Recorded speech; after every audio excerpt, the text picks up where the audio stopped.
د کس خوب لیدلی دی سیده چې جنابو دا څومره دا سنګرانې دي دا ټولې مې په خوب کې لیدلي زه تاسو ته خبره کوم زه بیا به زه وروسته خبرې نه کوم سیده د کس مثال کې طور پر د ځان نه خبرې کړي دي زه مثال کې طور پر زه دا خوب یې لیدلی نه دی زه نو ته ووایې څنګه حق صحیح خبرې کړي دي تاسو واورئ ښه څنګه صحیح خبرې کړي الغناء ينبت النفاق في قلب نبي اسلام فرمایي ګانې بجانې دا په زړه کې منافقت داسې راټوکوي لکه څنګه چې تږي فصل توبه ورکړي دا منافقت راټوکوي دا مجلسونه چې کوي دا مجلسونه چې کوي دا ګډېږي سور تاسو راته ووایئ د دې ښځو به انجام سي په قیامت کې تاسو ووایئ زه په دې حالت کې دوی له مرګ رالی مړه په دې حالت کې مرګ نه د دې نه پس دوی له مرګ رالی او دا ویډیوګانې خلک ګوري تاسو ګورئ څنګه حال وي بهر کې د کس دا خوب تاسو واورئ که نه چې دی پکې وایي څه او قسمونه پکې هم وخوري زما خو به یقین دی چې د رښتیا وایي ځکه څوک دروغ خو نه وایي خو مثال کې طور په دروغ هم ته وګوره حقیقت پکې ډېر پروت دی د لر او بر پښتنو ټولو ته د ما له طرفه سلام د قطر نه خبرې کوم ورونو او یو اهم میسج در سره شیر کوم لکه چې د عرفې په ورځ زموږ روژه وه او دلته ماسپښین ټایم و نو دلته موږ کار کولو دلته بس بنګالیانو سره کار کولو هغوی ما ته وویل چې یاره داسې کار وکړه چې ستا روژه ده او تو جومات ته لاړ شه هلته لږ ارام وکړه که نه روژه دې ده زه جومات ته لاړم تقریبا ماسپښین 2 بجې وې زه جومات کې ډاډه شوم لږ سمداستم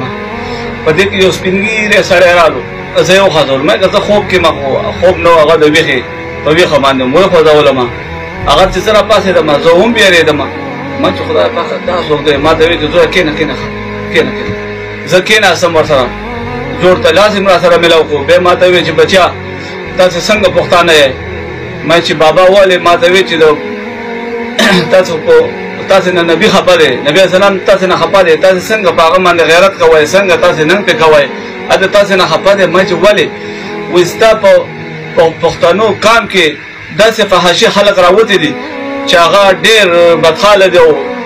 نبي اسلام ډېر خفه کړی دی هغه ما چې دا څوک دی ما ته وایي چې ته داسې کار وکړه چې ته د خپلو پښتنو ته یو میسیج وکړه نو زما د وروڼو تاسو ته دا میسیج کوم په دغه فحاشۍ کې چې کوم دی دا یو لاسونه یې ما ته دقسې کړو په دغه لاسونو کې دا ټول عکسونه دا چې کوم زنانه دي دا چې کوم دا ټیک ټاک یې کوي چې کومې دا فحاشي ډانسونه کوي کوم دا ډرامې کوي دغه خلکو خو ډېر خلکو خو ما څوک ونه پېژانده پکې دغه یو 4-5 جنکۍ ما وپېژندې چې هغه یو پکې علیشه وه یو پکې د علیشه مور وه مشره وه او یو پکې د نیلم ګل وه یو پکې نادیه ګل وه یو پکې فاطمه ګل وه او یو پکې لیلا نواب وه او یو پکې مریم خان وه دا یو څو جنکۍ ما وپېژندې چې دا د جهنم په دې اور کې ولاړې دي او څه په بد حال دي څه په بد شکل دي هغه ما چې داسې شی ما ته ویل چې دا خو د جهنم کنده ده او جهنم اور دی دا پکې پراته دي بیا او یو ګروپ د سړو راووتو د سپینې کپړې اچولې دي ما چې دا څوک دی ما ته ویل چې دې خلکو توبه ایستې ده او دا د دې جهنم نه راووتو خو چې کوم ډېر زیات ګناهګار دی د دې خلکو سره لاسونه میلاو کړي د دې خلکو سره جسمونه لګولي دي دا هغه خلک دی او ډېر زیات ګناهګار دی پوه شوې نو چې کوم به ډېر زیات ګناهګار واپس به یې دې ته ټیکه ورکول او دا جهنم ته به ورغورځول او دا څه کسان چې کوم دي دا راووتو نو مې دا چېرته ځي وایي اوس دا پته نه لګي چې دا بل جهنم ته ځي خو چېرته ځي خو لکه د هغې باندې زه هغه پوه نه کړم او دا جنکۍ چې کومې دي دا ډېره په بد حال باندې وي ما ته وایي چې د دې خلکو سره اوس هم لږه موقع شته دی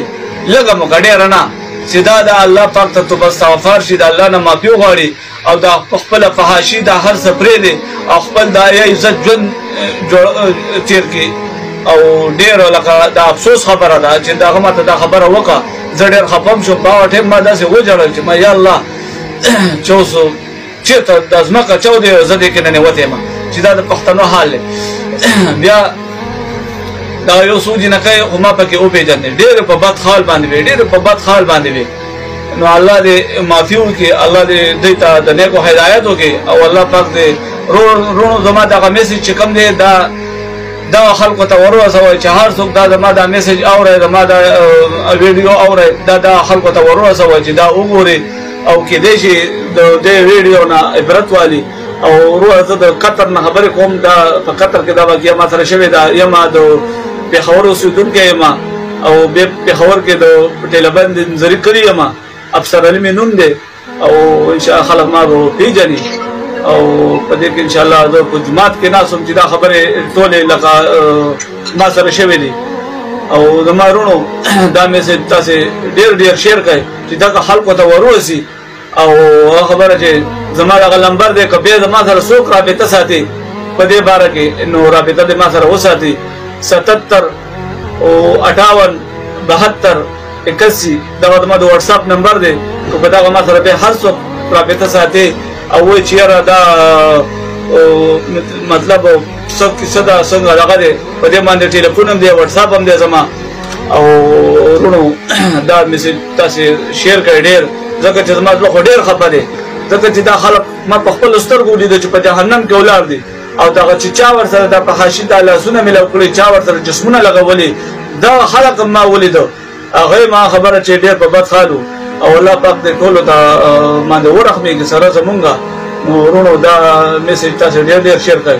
او په دې کې که زما نه څه غلطي شوي نو معافي غواړو دا صرف د پښتنو ته دا د لره او بر پښتانه چې څومره دي هغې دې ټول ته میسج وګوري او دا شیدونه دې دا منې کړي او دا ښه کار نه دی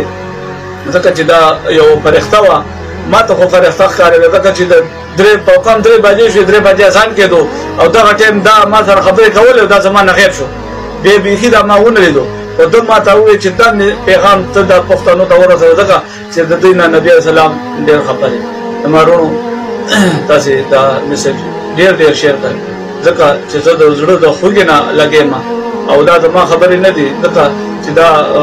خوب هم نه دی دا په ویښه ما هر څه ولیده او بس د عرفې په ورځ روژه وه زما او په هغه ورځ باندې ما چاته ویلي هم نه دي چې یاره دغسې ما سره دا کار شوی او بس هغه نن د ما یو ملګری رالو هغه له ما ویل مې یاره داسې وړه غونده کې ورکوټه غونده کې ویډیو رانه وکړه چې د خپلو پښتنو مینوالو ته زه دا شیر کړم او دا دغه خلکو ته ورورسوي او چې هغې د خپل په حاشیه د خپل دغه نه هم زمونږ خویندې میندې دي څه مجبوري به وي څه د دغه نه لګې وي او هغې ته دا خواست دی زما چې دغه کار پرېښه ډېر په بد حال تاسې ما ولیدی او دغه کار مه کوئ